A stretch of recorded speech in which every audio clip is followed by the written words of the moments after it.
Os relatos que você vai ouvir foram enviados por aqueles que ousaram contar suas histórias. Histórias tão perturbadoras que talvez nunca devessem ser compartilhadas, mas agora elas são suas também. Dizem que algumas estradas guardam segredos, histórias que ninguém quer contar. Mas eu vivi uma delas, e desde aquela noite eu nunca mais consegui dormir com a porta do quarto aberta. Era início de 2021. Eu estava voltando de um trabalho no interior de Minas em direção à minha cidade, Alfenas. Por volta das 23 horas, o GPS me jogou para uma estrada antiga, conhecida como Estrada Velha de Campestre. O asfalto estava rachado e não havia um poste de luz sequer. Começou a chover leve. O rádio do carro falhou e entrou um chiado estranho. Foi aí que, na beira da estrada, eu vi uma casa antiga. As janelas estavam abertas e havia uma luz. Fraca luz dentro. Parecia uma vela. Eu não sei porquê, mas algo me fez parar o carro. Saí do carro com uma lanterna. A porta da frente estava entreaberta, rangendo com o vento. Entrei e senti um frio absurdo. Era como se a temperatura ali dentro fosse de outro mundo.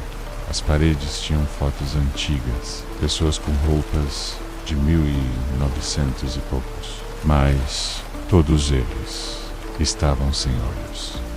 De repente, ouvi passos no andar de cima. Lentos. Pesados, tem alguém aí? Perguntei, com a voz falhando. Nenhuma resposta. Os passos, cada vez mais próximos da escada. A lanterna piscou. Por uma fração de segundo, vi uma figura magra no topo da escada. Pele cinza, olhos completamente negros, a boca costurada com linhas vermelhas. Ela começou a descer devagar, cada passo fazendo a madeira ranger. Quando chegou ao último degrau, ouvi um sussurro. Você não devia ter entrado aqui. Corri para a porta, mas ela havia se fechado sozinha. Bati, chutei, até que consegui abrir e sair correndo para o carro. No espelho retrovisor, eu ainda vi a figura parada na varanda, observando.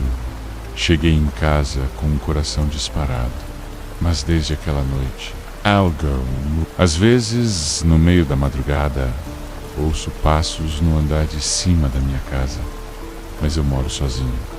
Eat, Toad. Manhã, quando acordo, encontro a porta do meu quarto aberta. Então, se um dia você passar pela Estrada Velha de Campestre, não pare, por nada.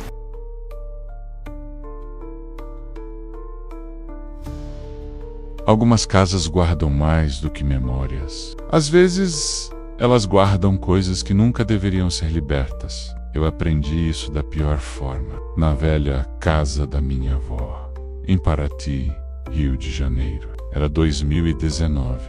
Minha avó havia falecido e a casa dela em Paraty ficou abandonada. Fui chamado para cuidar da venda do imóvel. Cheguei lá numa tarde nublada. O ar salgado da cidade, misturado a um cheiro de mofo vindo da casa fechada há meses. A casa era grande, colonial, cheia de móveis antigos e retratos de família. Mas havia um lugar que sempre foi proibido: o sótão. Quando criança, minha avó dizia: nunca suba lá. A senhora ainda está esperando. Eu achava que era só uma história para me assustar. Até aquela noite. À noite, a chuva começou a cair forte. Relâmpagos iluminavam a sala, revelando as paredes cobertas de retratos. Um som seco ecoou pelo teto. Toc, toc, toc. Parecia vir do sótão. Peguei coragem, uma lanterna e comecei a subir as escadas. Cada degrau, rangial.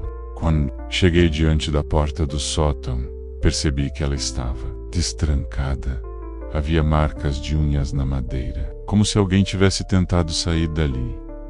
Abri devagar. O ar era pesado, quase impossível de respirar. A lanterna iluminou o espaço. Um berço antigo, bonecas de porcelana com olhos rachados e uma cadeira de balanço. Ela estava se movendo sozinha, Então eu a vi, no canto, uma mulher muito magra, com o rosto escondido pelos cabelos longos e pretos, vestindo uma camisola rasgada. Ela começou a rir baixinho, uma risada seca, impossível de ser humana. Você voltou para mim, sussurrou, com a voz quebrada. A lanterna a falhou por um segundo, e quando voltou, ela estava na minha frente. Pele cinzenta, olhos fundos completamente negros e um sorriso rasgado de orelha a orelha. Senti uma mão gelada no meu braço. Um cheiro podre invadiu o ambiente. Corri. Desci as escadas tropeçando. A porta da frente se fechou sozinha com um estrondo. Ouvi passos atrás de mim e uma voz seca.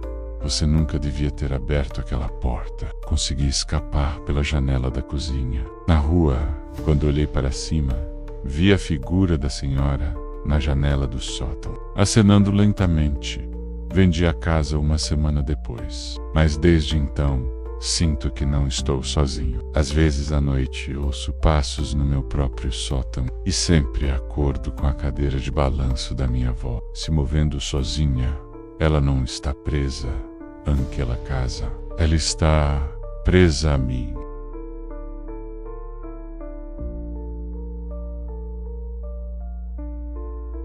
Tem lugares que não aparecem em mapa nenhum, mas todo mundo da região sabe onde ficam. Eu cometi o erro de procurar um desses lugares.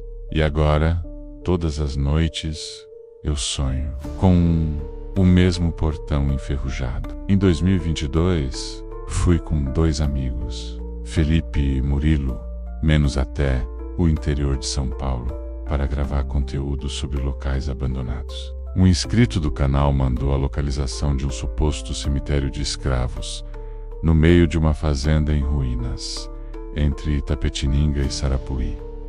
Segundo ele, o lugar foi apagado de registros oficiais depois de relatos de aparições, vozes e gente que desapareceu tentando explorar a área. O portão estava lá, no meio do mato, de ferro torcido e completamente enferrujado. Mas o que mais chamou a atenção foram os símbolos talhados na madeira.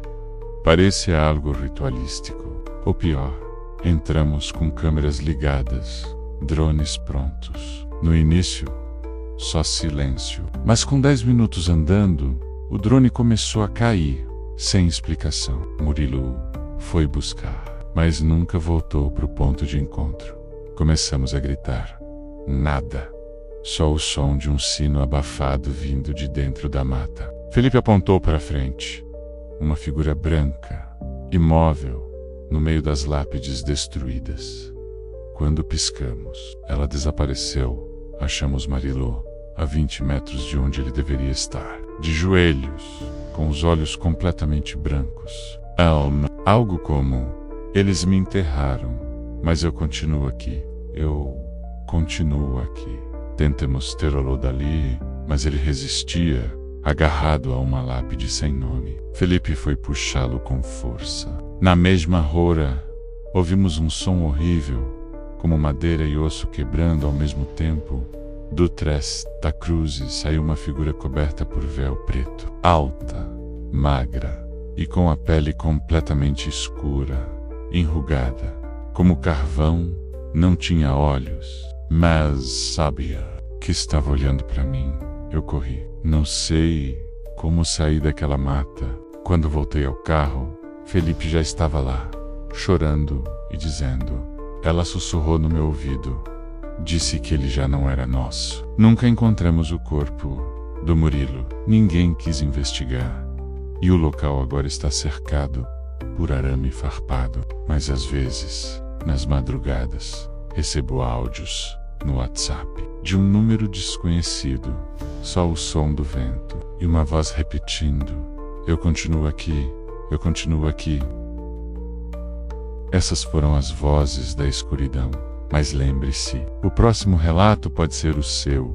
Envie sua história e talvez ela seja contada aqui,